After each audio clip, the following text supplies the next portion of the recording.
విహారీ గారు,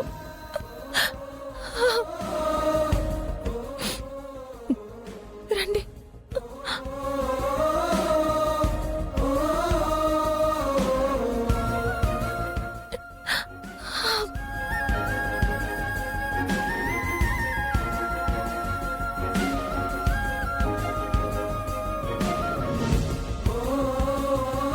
విహారీ గారు, ఇంత జరిగాక కూడా 3 రోజులు టైం ఎందుకు అడిగారు?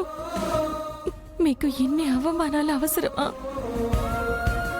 మీకు ఈ దెబ్బలు అవసరమా? మీరేంటి, మీ స్థాయి ఏంటి? నా కోసం వచ్చి ఎందుకు ఇలాంటి పరిస్థితి తెచ్చుకోవడం? ప్లీజ్ విహారీ గారు, దయచేసి మీరు ఇక్కడి నుంచి వెళ్ళిపోండి. ఈ రోజే డౌన్లోడ్ చేయండి, మీ ఫేవరెట్ షోస్ చూడండి.